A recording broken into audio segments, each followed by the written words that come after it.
They said the forest swallowed sound that night. Not the wind, not the crickets, not even the dogs.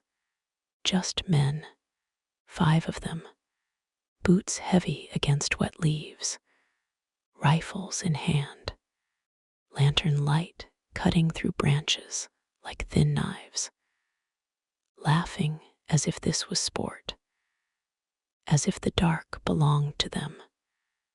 They thought they were hunting a runaway slave. They didn't know the woods had already chosen its side. And before we go any further, if stories of hidden history, survival, and the kind of justice no one writes about in textbooks pull you in, take a second to like this video and subscribe to Night Archive. It helps this channel grow, and it tells me you want more stories history tried to bury. Because tonight's story isn't just about a hunt. It's about a woman who refused to be prey. Virginia, early 1800s. Late summer. The air thick enough to cling to skin. Fields stretching wide under a fading orange sky. On paper, the plantation looked orderly, quiet, controlled. But beyond the fields, the forest waited. Her name was Eliza. At least, that's the name whispered later. She had been born on that land, grew up watching the tree line the way other children watched horizons. She learned early that the woods were not empty. They were alive, watching, listening, teaching. She wasn't loud. She wasn't defiant in obvious ways. She survived by paying attention.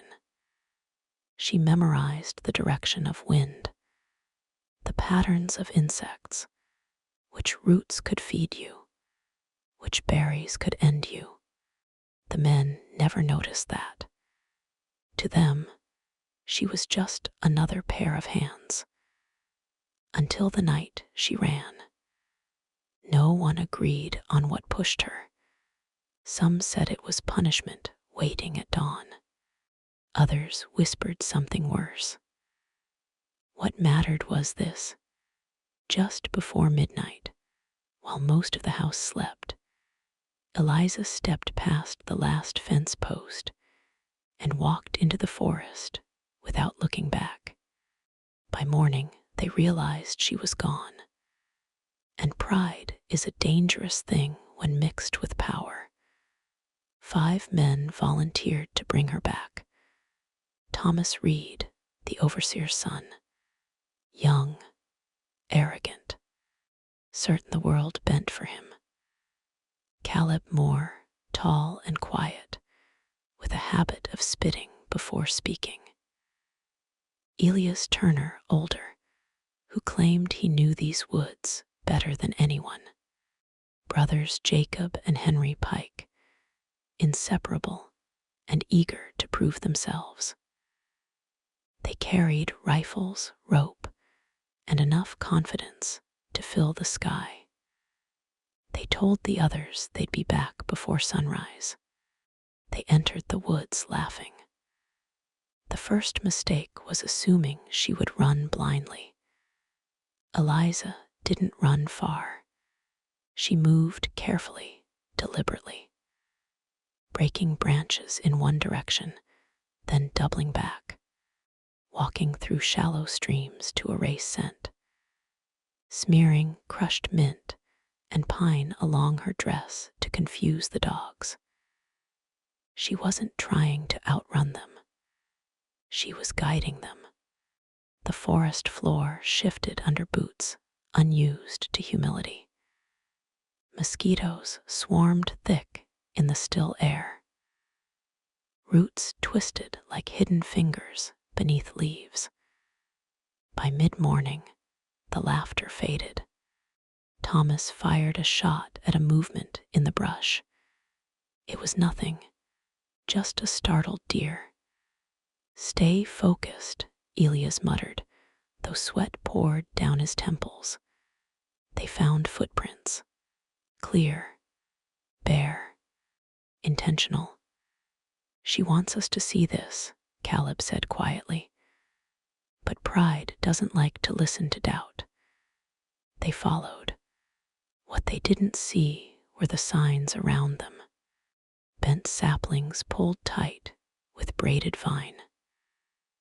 Mud thinned carefully over deeper pockets. Hornet nests disturbed just enough. Eliza had not built these traps in one night. She had learned the forest her entire life. The first scream came just after noon. Henry Pike stepped forward, and the ground gave way beneath him. Not a deep pit, not deadly, but enough to twist his ankle hard, enough to shatter confidence. They pulled him out, cursing. She's close, Jacob snapped, as if injury proved success. But the woods were growing quieter. No birds, no wind. Even the insects seemed to pause. Eliza watched from higher ground. She wasn't smiling. She was calculating. This wasn't rage. It was survival. By late afternoon, thirst began to gnaw at them. The canteens were lighter than expected. The sun pressed down mercilessly through gaps in the canopy. Then came the hornets. Caleb brushed a low branch aside and disturbed what Eliza had nudged hours earlier. The nest fell like a living storm. Men who walked in laughing now screamed, dropping rifles, swatting wildly, stumbling through underbrush. Henry, already limping, fell again. In chaos, direction disappears. When the swarm settled, 2 rifles were missing. And Elias realized something else. They were no longer certain which way led home. Panic grows quietly at first, like mold, like rot. They tried retracing steps, but every tree began to look the same. Every shadow stretched wrong. Thomas insisted they push forward. She's ahead, he said, though he had no proof. But Eliza was no longer ahead. She was behind them now, driving them deeper. Night approached fast beneath the canopy. The temperature dropped. The forest changed voice. Jacob swore he heard whispering. It was only wind, probably. They built a small fire. A mistake. Smoke rises. Light reveals. Eliza stayed just beyond the glow, studying them, counting movement, measuring fear. They argued about direction, about blame, about going back. That's when the second scream tore through the trees. Short, sharp, cut off. They rushed toward it. Caleb lay tangled in vine near a slope he hadn't seen. Not dead, but unconscious from the fall. 3 now standing. 1 limping. 1 down, and the woods growing colder. Elias finally said what none of them wanted to admit. We underestimated her. Thomas didn't respond, because deep down he knew. This wasn't a chase anymore. It was a reckoning. Through the night, sounds circled them. Branches snapping far off. Stones shifting. Once, a silhouette moved just beyond firelight. Eliza never attacked directly. She let fear work, let exhaustion sink in. By dawn, their fire had died to ash. Henry could barely stand. Caleb had not woken, and when they tried to lift him, they realized something chilling. They didn't know which direction led out. The forest had erased the path. Water became the next enemy. Streams they found were shallow, muddy, unreliable. Thomas tried to lead, but leaders without control unravel fast. By the second day, hunger sharpened tempers.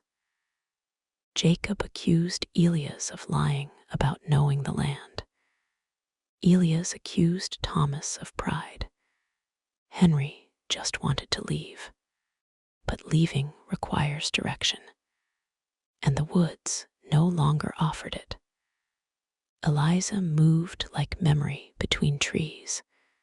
She left marks now and then, not footprints, symbols carved lightly into bark, ones they didn't understand. But she did. Each symbol meant something. Safe water, danger ahead, turn back. Only she knew how to read the map. Late afternoon brought the final fracture. Thomas, desperate to prove control, stormed ahead alone. A gunshot echoed, then silence. They found his rifle first, then nothing, no body. No trail, just forest.